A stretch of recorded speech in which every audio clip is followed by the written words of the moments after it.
From Nashville, Tennessee, USA, it's the Phil Valentine Show on Super Talk 99.7 WTN. Now, here's Phil Valentine.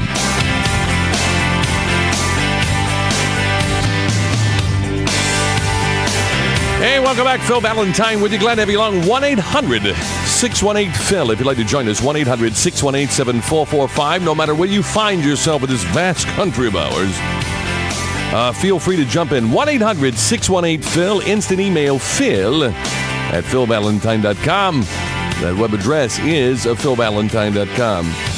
Capitalism's the only thing that's going to save us. Steve Forbes knows that. Ran for president. He knows all about capitalism, comes from a capitalist family. Happens to be on the line with us, too. Steve, how are you? Thank you. Man, it's my pleasure. So, capitalism is the only thing that can save us. Socialism can't save us, can it? No, it can't. If socialism was a savior, the Soviet Union would have won the Cold War. And right now we see capitalism under assault because of the economic crisis, which came out of bad government policy.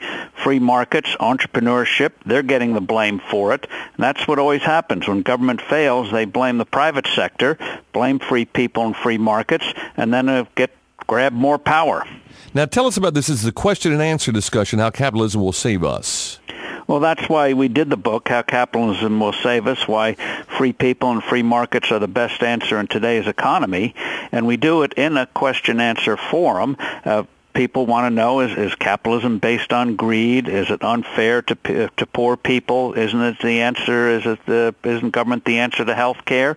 And so we discuss it in layperson's language so that you can get answers to these questions, understand how true free enterprise works, and see what the government is trying to do. Whenever there's a major economic crisis, Phil, it's always a result of bad government policy, like this one. The Federal Reserve printing too much money.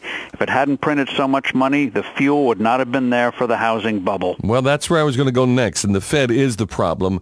How do we, I've been reading Ron Paul's book, and people think, well, Ron's a little out there, but he certainly understands the monetary basics of the Fed and how the Fed is expanding the currency.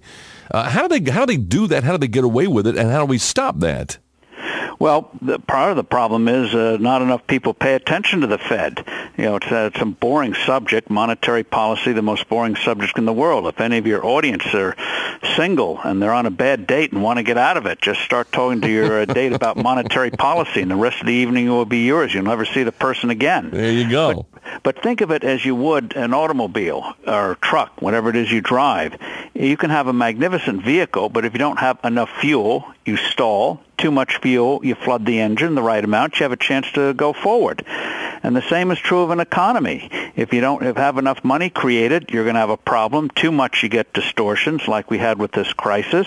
And the right amount, we can move forward. Right now, we have too much money being created. We're going to have inflation next year. They're printing money like it's going out of style. Well, explain this to me, because I really don't understand this. The Fed, I guess, can, when they say the Fed print, they don't physically print the money, but they get the Treasury, I guess, to print the money. Where do they get the authority to do this? They have it by custom and by statute. That's one of the things that upsets, for example, Ron Paul. And what the Fed wants to do when it wants to create money is it calls up a bank, says, we'll buy your Treasury bond. Let's use a number for $100,000. The bank sells the bond to the Federal Reserve. The Federal Reserve wires the funds to the bank. It creates that $100,000 out of thin air. So it's not really physically printing the money, but it's just extending credit beyond what it's got as far as currency. Sure, and by wiring the money, or depositing the money, it's like you open up your bank account one morning and suddenly find it's grown by $1 million. Nice if you can do it. That's why the Fed doesn't have a budget. It just creates the money when it wants it. Just says our bank is like the perpetual ATM machine. Yeah, the eternal ATM. It never stops. So never stops. In the book, How Capitalism Will Save Us, when you do a question and answer, are you questioning specific people? Are you talking to different people? Or is this just a hypothetical What we do question? are taking what we call the rap against free markets, people's concerns, about greed, about fairness, about layoffs, about bonuses, executive pay, the things that we hear about and what the opponents of free markets always talk about.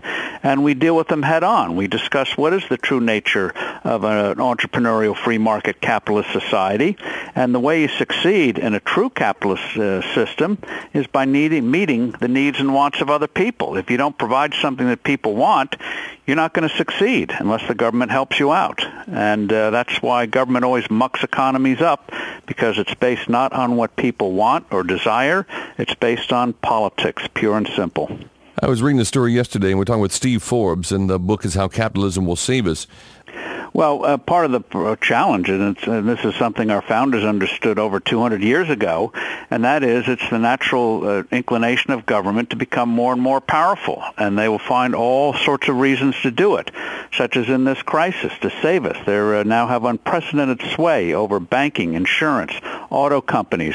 They want to take over more of health care, and on you go. And that's why I think you're seeing the revolts around the country, the Tea Parties, what you see in New York, the state of New York, that congressional district where local bosses picked a candidate who was a Democrat light, and grassroots people power rose up and said no and put up an independent candidate, and guess what? That independent's going to win tonight. I hope so. And what's the deal with Newt Gingrich and John Boehner and people like this who are backing the liberal, the so-called Republican that they had? Now she's back the Democrat. Well, that's why, again, in this day and age, we have to take matters in our own hands. And the Tea Parties, what really upsets Washington about the Tea Parties and about the town meetings is precisely these were not organized by a central power. These people were not fed money from the government like ACORN and other so-called community groups get, federal handouts to do this kind of stuff.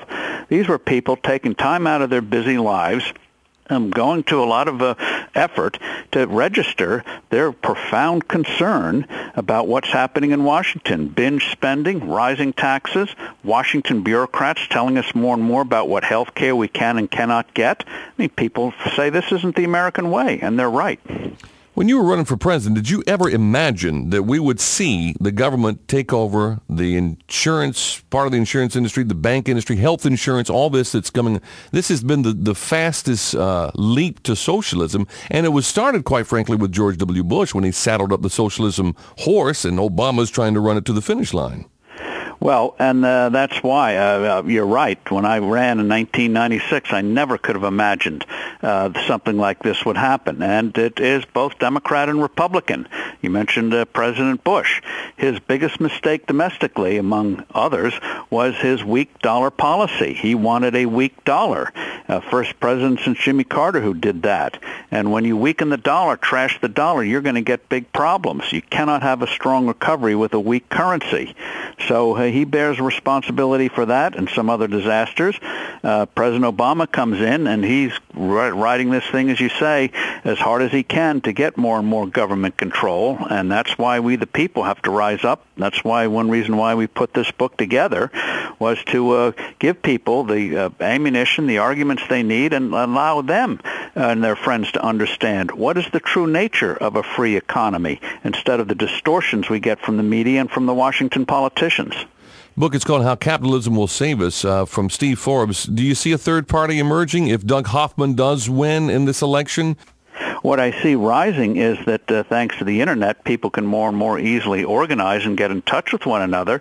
So I think next year you're going to see, Phil, people get active in party primaries and say, okay, you're not going to just hand us up candidates.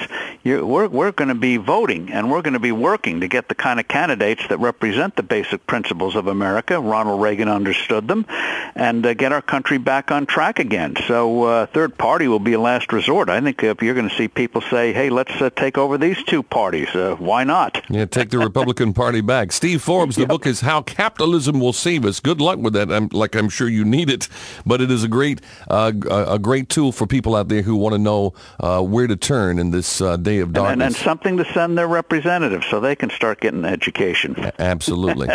Steve, appreciate it very much. Good to talk with you again. Thank you. Thank you. Quick timeout. We're going to be back in a moment. Stay right where you are. It's the Phil Valentine Show. Why is that such a hard thing to figure out? On the Westwood One Radio Network.